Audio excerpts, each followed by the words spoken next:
Welcome back to Breaking Badness. Today we're uncovering the critical importance of API security and governance, the backbone of modern data exchange. With APIs increasingly becoming targets for exploitation, understanding their security is vital.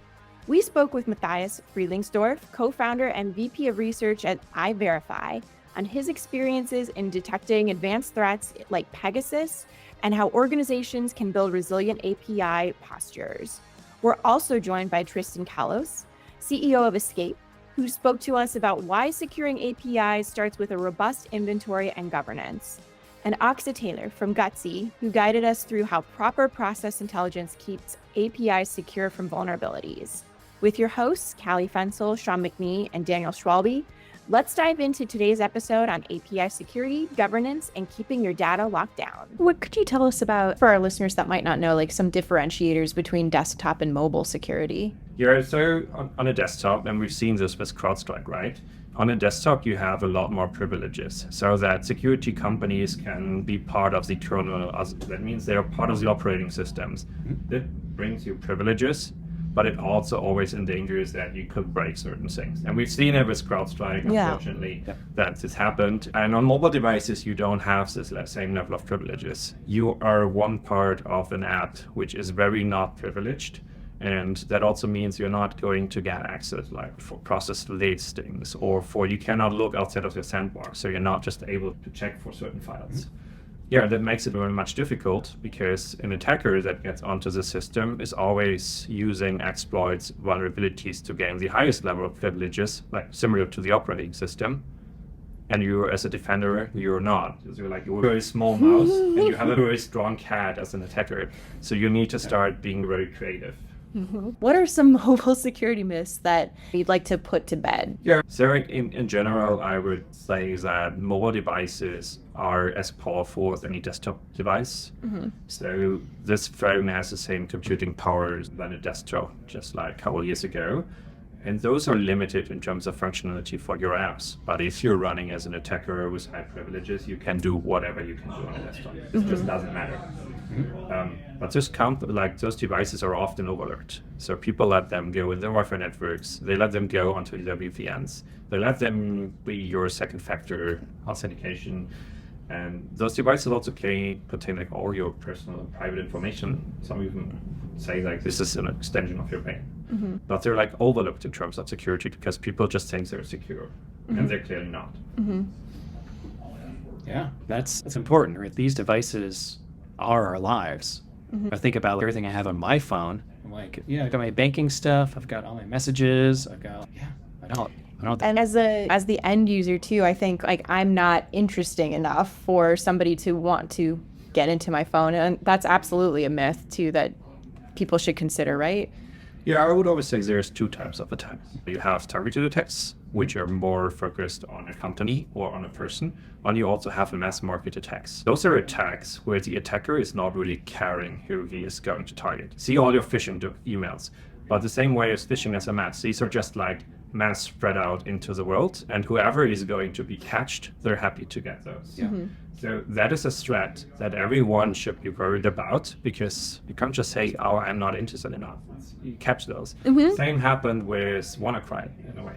If you were vulnerable, you were attacked and you were down, period. Yeah.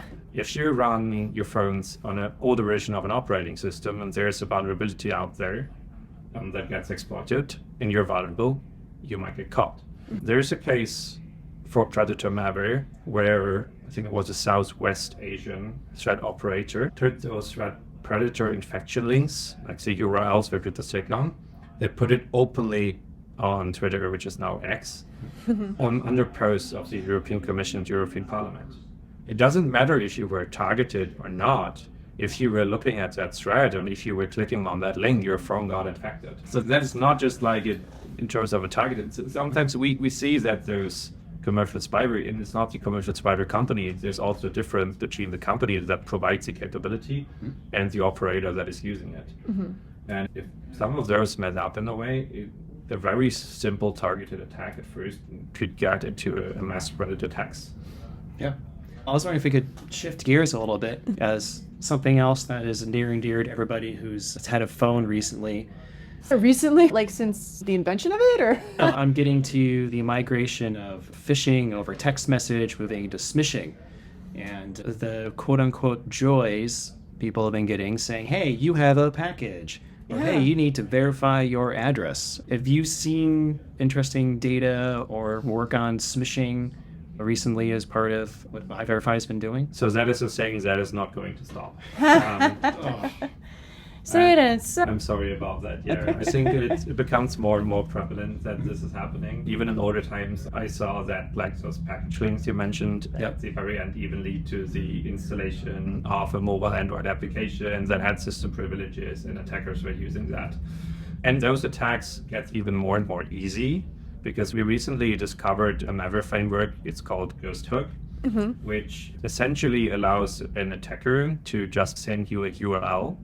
And then if you click on that URL, you get a browser window, and then this mimics some system behavior and tricks you into installing an app. And this framework is now so easy to use that you do not need to be a very skilled hacker to do that. You just need to buy a license on the dark web. You get access to it. You enter as a phone number of a person, or you just say like massive amounts of numbers, you hit accept. And then you just wait until you have people that data flowing in. A 5-year-old boy could do that. Clicks on the wrong buttons. I would say also, it's like everywhere in IT, like also with ChatGPT, things are getting easier, which brings us benefits. But on the other hand, a lot of these threats are also getting easier. So if you're not trying to like massively, like having your technology to also counter fighting this kind of threat, it's not going to get away.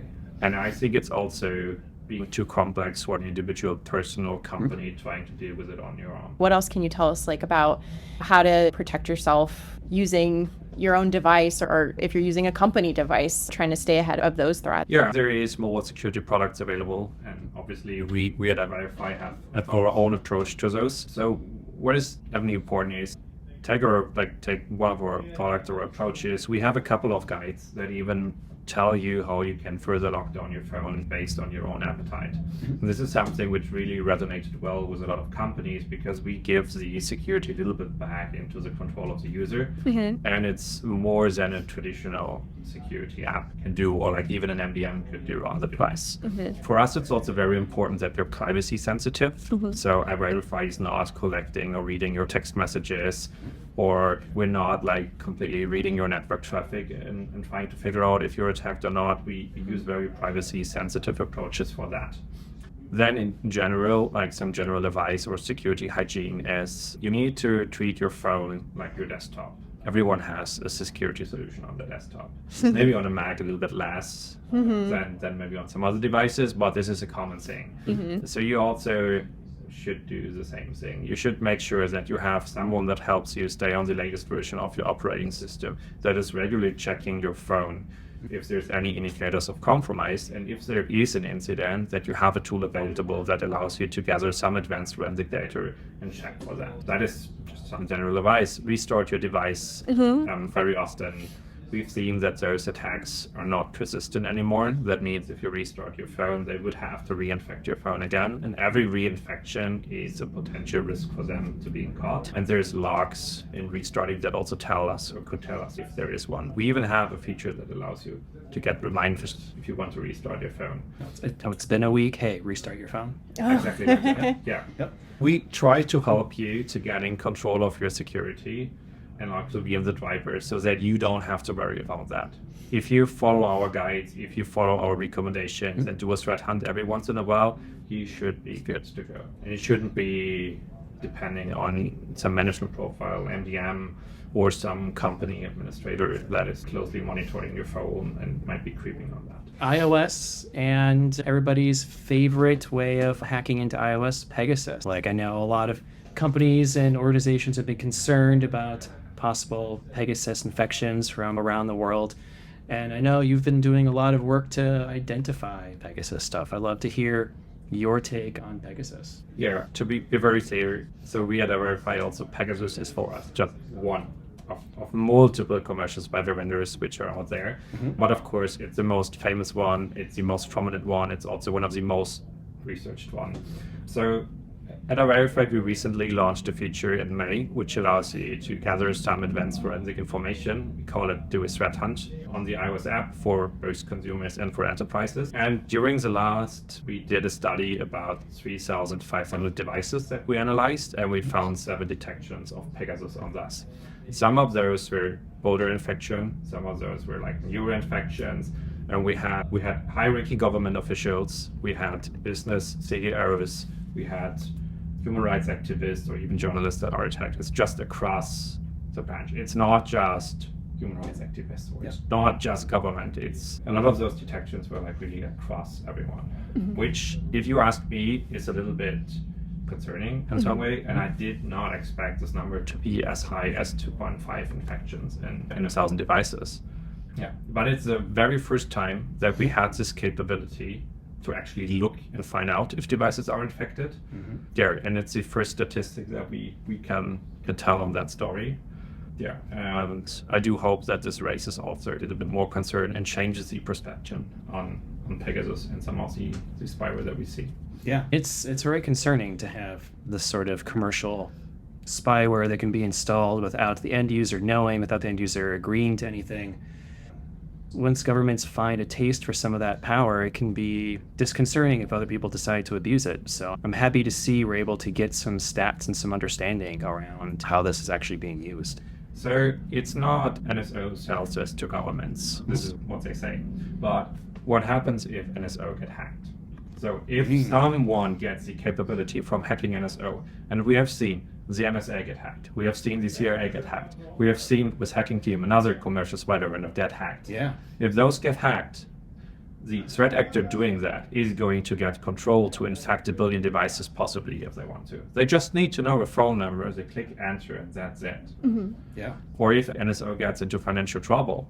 So what is stopping them from selling this to organized crime or some other institution? If only a policy or some moral compass is stopping them from only selling to governments, I don't think that this is the right approach of protecting ourselves. I do think we need to have technological ways of detecting if such attacks happen, if we really want to know that this is not happening. We need to have checks and balances. And at the moment, we don't have that. This is one of the first time we have this capability coming up. Yeah, this data is super important to actually understand what's really happening in the phone ecosystem so you can have these conversations up front. What's the driving factor in founding Escape? Yeah, so actually it's a personal experience, like in Really? a lot of cases. Yeah, it's a personal experience. Before starting Escape, I was a developer. I was very young, I was like 21. Okay. I went to California, to the Bay Area, and I started working for tech companies as a freelancer, as a developer, so I was a software engineer. And I was working on APIs. So APIs are the technology that allows us to transfer data on the internet between mobile applications, between companies, between everything. So I was working on developing APIs for a pharmaceutical company to transfer pharmaceutical data. And one day my boss calls me and he says, Tristan, listen, there is a problem. Your application is not working anymore. I don't know what's going on. I investigated. I took a look and it looked that the database was empty. Nothing was here. And I took a look at the database and there was only one message left. It was, do not worry, your data is safe. In order to get it back, please pay 15 Bitcoin to this address. Wow. We got hacked. The API was compromised and the bad guys, they stole the whole database, right? All the pharmaceutical data, they stole it. And they asked for a ransom in Bitcoin. Yeah. How much is 15 Bitcoin worth? Back then it was in 2017, so it was not a lot of money. But the bad part was not the money, and we didn't have to pay because we had a backup. Excellent. But like from a safety standpoint and from a personal standpoint, it was like a traumatizing experience. If you're a developer, a young developer, and suddenly all your work is gone, and you're like, okay, everything that I'm making, every single line of code that I'm doing and exposing on the internet can be hacked, can be compromised any day. I can wake up any day with all my data go. So I investigated what happened and it looked that there was like indeed a vulnerability in the application. And I started wondering like, how is it possible that all the developers in the world that are not security experts, that are not able to understand precisely if what they make is vulnerable, upload code on the internet every day and expose code on the internet every day. So that was the beginning of thinking, how can we help those developers create more secure applications, create more secure APIs? What would you say are the key components for a robust API security strategy? Yeah, that's a very great question. API security is a new field because APIs, they have been around for the past 10 years, but people were focusing on how to create APIs very fast and not how to secure APIs at the beginning. Now, people are starting to realize in the past 5 years that there is a problem with API security, that this is a very important problem because APIs, they handle all your sensitive data, all your business flow through APIs. So they started developing techniques. And at the beginning, they started with thinking that securing APIs would be like monitoring everything that happens in an API and trying to block attacks in real time. And the community, the security community, came back from that and they said, look, like in most cases, in big enterprise companies, we don't even know where are our APIs, how many we have, what is the data that is exchanged. How can we start taking a look at the API traffic if we don't even know how many APIs we have? So now, every good API security strategy starts with an inventory. What do I have? How many APIs? What is the data? Who owns them? Who uses them? Like having an inventory, like starting by doing things properly.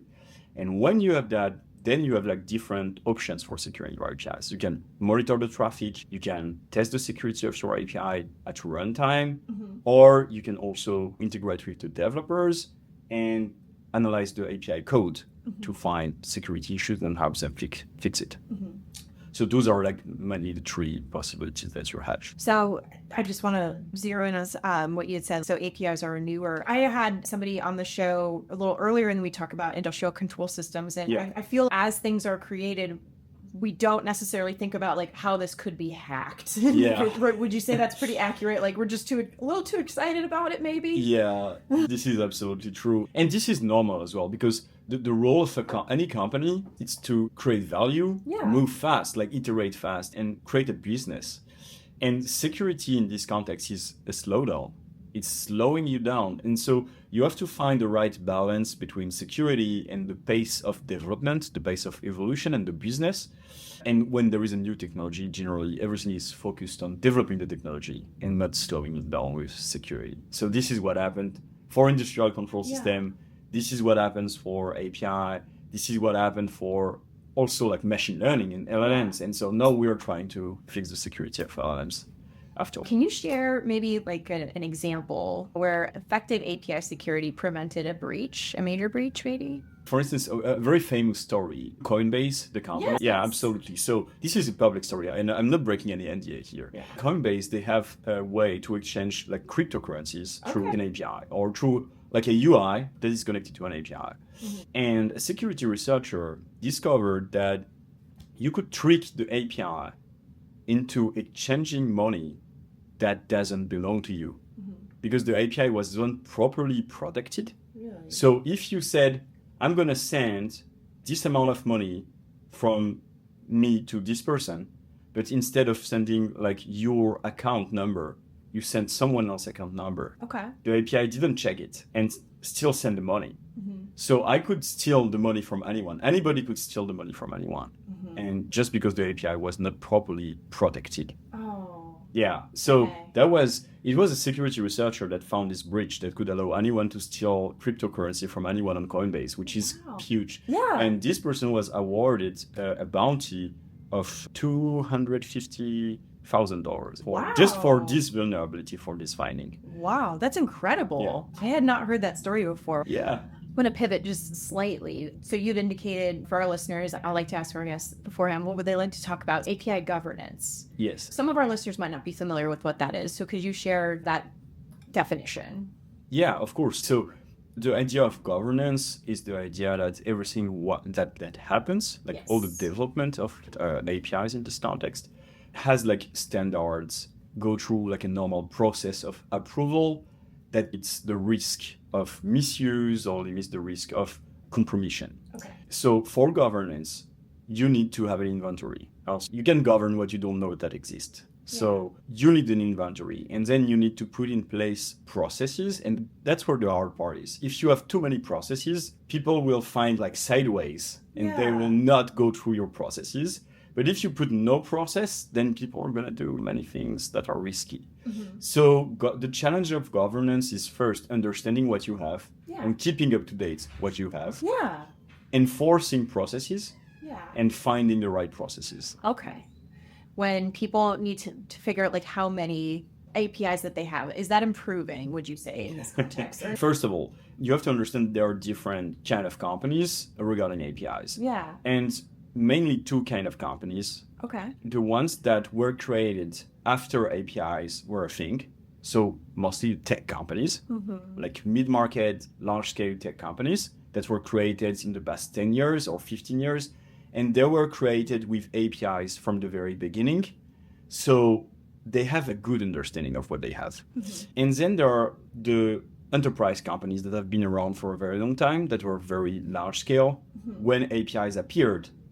And so they developed APIs as well, but in a decentralized way with plenty of different teams. Each team developed their APIs with their own standards and in a decentralized way. And for them, it is very hard to have a view of what they have. The third case is M&A. When you acquire, like when companies acquire many other companies, they have this kind of decentralized API system from all the companies that they acquired. So the answer is, if you're like a big enterprise company and you were big when APIs appeared, you probably don't have a good view of how many APIs you have in your API landscape. If you're like a scale-up company, mid-market, very techy, probably you have a better view, but still very hard to keep the pace that the developers have on development. How do you see API governance evolving in the next few years? One of the priority topics, and especially this is across, like the topic of API governance is for the IT governance team, the IT architecture, and also the security and the CISOs team. Okay. So multiple different people have to get together and have the governance. Yeah. This was slow to make all the people work together, say like where the budget comes from, we will own the tool, we will own the process. So there is a lot of work around that. But I think like in the past 3 years, 4 years, everyone started to fully understand how important it was. So I see things moving very fast now. Okay. Everyone is thinking that you cannot ensure security, you cannot ensure the safety of your data if you don't have an efficient API governance program. So I think 2024, 2025, at the very least in 2026, we will have everyone implementing API governance. Does AI play a role in API security?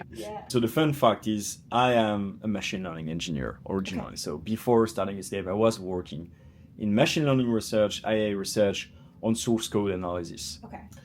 Something very techy and very specific, but we do use IA and machine learning within Escape for very specific purposes. And this is a different architecture than the LLMs that everyone is speaking about right now, but it's still a very powerful IA. And especially we use it to understand the business logic of APIs and understand, for instance, if we're able to find data, have we been able to find this data, or is it like a breach? And evaluating that is very hard with traditional techniques, so that's why we use AA. And we got inspiration from AlphaGo. Do you know AlphaGo? I don't actually. It's the algorithm that was used by Google to win over the Go champions, the champions of the Go game or the chess games in 2017. Okay. And so we understood that like the Go game is a board game, right? Like chess. Yeah. So it's very similar. And it was like very complicated for computers to beat humans at this. So Google used AI to beat humans and the world champions. And that was like a breakthrough in artificial intelligence research when it happened. And we realized that APIs, in a way, are very similar in their structure to a board game. Okay. So we reused some of the ideas and we created our own algorithm, which is called the feedback-driven API exploration. And this is an AI algorithm that can properly assess the business logic of APIs. So we do use AI. I see. Okay, gotcha. Cool. At a very technical level, but this is not like OpenAI or any other competitor. What are you really excited about? What has been coming up maybe in the last year where you're just like, that's really cool. I'm really glad the industry's going in that direction. I think there is a new thing in cybersecurity, which is like in application security, which is ASPM, Application Security Posture Management. And there is a general trend. So first of all, as a general trend, I think the security industry and the vendors are moving towards more respect of their users. They want to create tools or platforms that are more easy to use, that take their user by the hand, that are respectful of the user's time. I think this is great. I think this is the way we should all aim at. And because in 10, 15 years ago, the security tools were like super complex, super hard to use, very cryptic for everyone. And now it becomes more and more user-friendly. And I think that's great. And the second thing that I believe is great is the focus on providing observability of everything. So not only creating a tool that is very good at doing something super narrow, but really providing an overview of everything so that you don't miss anything. And this is the general trend that I see. And I have to say that I really like it. I think it's the way to go. Like, we are modernizing security. What bug bounty programs are, first of all, for folks that might not be familiar, and why are they essential to cybersecurity? Yes. Bug bounty is a way for external people, like researchers, just unaffiliated people to your company, be able to report bugs in your software through a program, through a platform. I think it's a really good exercise for the cybersecurity community, because if you only trust your team, only depend on them, you may be confined in your testing, and software keeps evolving. So it's great to have a platform where testers and researchers, whoever find issues in your software, can report that to you. And it's called bounty because then you get paid for it. So if you reported something that was really critical, organizations often paid it off and reward such reports as well. Bug bounty is a critical exercise for especially larger organizations with well-known softwares. And it's important, but also a very tough exercise because you get so many reports you have to screen through. You have to know which ones are legit, which ones are false positive, which ones may be a configuration thing or more like a feature than a bug. So you sort through all that data and then you find the actual risks. And from there, your team takes over, where you have to triage it, you have to work on it, you have to fix it, you have to go through the approvals, and then sometimes they inform back to the reporter that it is fixed and it's retested, and then the reporter may say approved and then close out the ticket and so on. So that's what a bug bounty program is for software. Okay. So how do bug bounty programs help organizations actually identify and address the critical vulnerabilities? Because we're opening up the knowledge of everyone around the world, it's really great to have a way to make your software better, really. It's not just about, oh, you're losing money rewarding external people that don't work for you. It's really about how you're improving when your software is widely tested. Imagine being tested by the entire world. It's a win. It's a win because hopefully the reporters get something out of it, and it's a win for the software companies because they get to make their software more robust and better. Now, of course, the volume of it, the remediation of it, that's a whole another story and different cycle. Then you need to have a really good curriculum, a really good process around the remediation. Because if you just open a bug bounty program, but you don't really have a good plan on who is triaging, what is the SLA for triaging, how do we filter out criticals from the non-criticals, how do we prioritize risks, and then how do we remediate? Then if you don't have a strong process in that, then you're just opening up the door for many voices to come in, but not really listening. You're just like hearing and not really listening. Gotcha. Yeah, for sure. I as you were talking, I wanted to ask, you've been talking a lot about process, and if you don't have the strong process, things can fall apart very quickly. Do you have an example of somebody where the process was fantastic? This is the model that people should be looking at. Can you talk about that? Yeah, working with customers, I'm mainly in customer-facing roles, so I work with a lot of customer data and consult them on best practices and so on. What we've seen, especially with Gutsy, because we ingest large volumes of data and we help piece this together to actually have a data-based view of your process, not just a documentation that says this is how things should be, but actually this is how we've conducted events and this is what your real execution of the process looks like. So we've had companies that have been really good discipline. So they have like within 24 hours escalation for critical vulnerability reports, and then having assignment immediately from the team for an assignee, and the assignee pushing out commit within the SLA of 1 week or whatever they have based on severity, and then reporting and closing it out. Ideally, you would expect all of your executions of that same process to conform to the same timelines 100% of the time. However, it's very rare, and actually, I've never seen someone 100% conform it. I gotcha. And it's just the human nature. Even in our own daily lives, if you remove the cybersecurity part, and you may have some habits and routines, like, okay, I go to office at so-and-so time. Sometimes you're late, sometimes you're early. It just happens. Even though you may have the same process, variations can happen, and it can lead to different outcomes. Like maybe you're stuck in traffic and you missed a meeting, or maybe your tire went flat and something else. So even though your process, your expected process is the same, getting to the office in your car, different things can impact the outcome and the timings of it. And it's exactly same concept in cybersecurity. Even though that's your expected process, sometimes we've seen that, the person who was assigned was on vacation. Nobody really reassigned the ticket. So now it's in the unassigned queue, waiting for the next sprint planning that no one's really monitoring for until the sprint planning again. When it's a critical vulnerability and you have an SLA to reach. So there is so many teams, so many people. It's easy for these one-off things to fall through the cracks.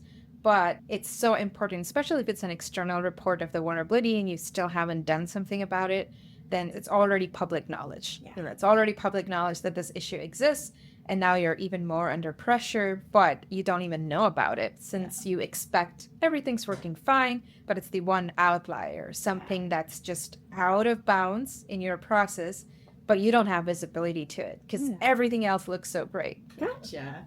Okay, that's really cool. And I hate to ask because I know it's the buzzword. You know what's coming. Is it AI? It's AI. Yeah. So you're talking about like human error. Like, how does AI come into play in terms of Ask ChatGPT. I'm just kidding. Ask Chat. I see a lot of like good things about AI, just as much as there is risks. But one of the things being LLM hallucinations, making up data that's not really factual. Yeah. And like, I would guess like people can make up data too. Yes. But I think the bias that, it's from computer. But specifically for this particular thing on like vulnerability remediation coming from bug bounties, how can AI help? So we use an LLM model. We use Ask Gutsy AI, but it's not out of bounds. It's not, what am I wearing today kind of questions. It's very targeted and it's specific to your vulnerability remediation programs, your bug bounty programs. So you can ask things like, okay, what is my mean time to remediate critical vulnerabilities last year? And now you don't have to calculate it yourself. So using the power of AI to do that large data processing to answer questions and calculations very easily and making your life easier. Yeah.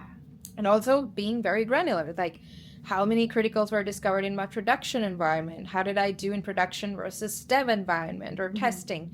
How did I do in my last release versus this release? So really like different combinations of how are you triaging? How are you detecting? What is your mean time to detect? What is your maximum time for critical remediation? Hey, you have 2 cases where you went 5 weeks on remediation.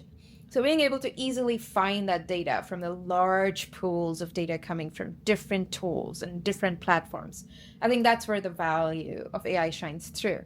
It's that you are controlling it instead of it controlling you to give you the answers that are relevant to your data. Now, of course, you always need some wisdom. You always need some judgment when you're using AI in anything, regardless of cybersecurity.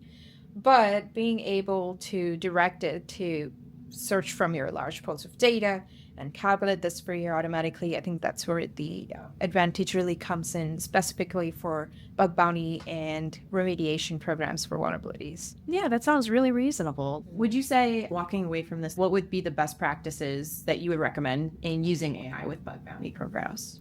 Yeah, I would say that, first of all, understand your own goals and understand that you may not reach your goal 100% of time. And being open to that idea. Being open to that idea that, yes, I have a good hygiene, but there might be outliers that I'm missing out on. Okay. So being open to the possibility of failure, because everyone is susceptible to it, regardless of how big or small you are. And using AI to highlight that for you before it becomes a problem. So use the benefits of AI, use the benefits of LLM to actually highlight what's going wrong, and also being able to answer the hard questions that are difficult to compute because you have so much data flowing in. So using AI to be able to answer and do the calculations for you and give you direct results, and not just tell you an answer, but back that up with data. Yeah. Hey, here's the answer. It takes you 22 weeks or whatever, but here's the results from which the answer is calculated. So you click on it, you see the results, and if you wanted to cross-check, at least you have the raw data available to you. So don't blindly trust the AI. Okay. Always do the cross-checking. But then it's important for your LLM model to give you that data on what it's giving its answers based on, so you can cross-check. I love it. This is the part where you can either put on your tinfoil hat or get out your crystal ball. I'm not quite sure which one it might be. Like when we're like looking ahead, you can just like wildly speculate. How do you see the role of AI evolving with bug bounty programs? What do you think we'll see in the next maybe 5 years? Yeah, this is a question I've been asked in different formats. I've been asked outside of bug bounty too. Is AI going to replace my job? I think the power of AI lies in data processing, large language models, large data, and all that. And if you have good protection, security controls for the risks that come from LLMs, for the risks that come from AI, then you can really use it for your benefit. But you need to be aware of the risks first. You can't just be like, let's go GA, let's go production with all AI. And then you end up with all kinds of data poisoning and all those other risks you didn't think about. So before you jump into this new technology, I think people should really talk about the risks that come with it and what measures they have against the risks. And then we have a really good, promising future with AI. I don't think there is gloom. I think there is hope. Just like internet, you don't just trust everything in the internet. I do. No, I'm just kidding. You do your due diligence, right? And AI is just like when internet was introduced. Like you can use it for good, you can use it for bad, and hopefully cyber practitioners have full research on the threats and are working on good posture against the threats, and then all things look well. I like that. If I may pivot a little bit, so we are recording this, technically it's DEF CON time now, but it's been, we're here at Hacker Summer Camp. I've never been before. This is my first time. Have you been before? I have not. This is your first time too? I have not been. I'm not in DEF CON. Oh. I'm only here for your podcast. Oh, okay. But you went to Black Hat though. I did. I've never been to Black Hat either. So I'm just like a fresh, newly born fawn. Exciting. But you've been to Black Hat before. I have. What's for people that haven't been, like, what did you see? What did you like? What are you excited about? Of course, the briefings and talks are really awesome. The lineup of speakers and everything. If you haven't been to Black Hat, the knowledge sharing, hearing from different speakers is great. My favorite part is also meeting people in person. And it was so amazing to just connect with people I've known and also people I've not known and share knowledge. Like, what do you do? How do you do it? And learn from other vendors too, like what people are working on, what are the problems people trying to solve, and how our own solution fits in the market too. I think the people part and just so many smart people coming together in one place, that really is awesome. That's a wrap on today's exploration of API security and governance. A huge thank you to Matthias, Tristan, and Aqsa for their valuable insights into challenges and solutions around securing APIs. We hope you gained a deeper understanding of security risks APIs face and how a solid governance framework can protect against breaches. Join us next week as we tackle endpoint detection and response. Stay vigilant, stay resilient, and keep your APIs protected. That's about all we have for this week.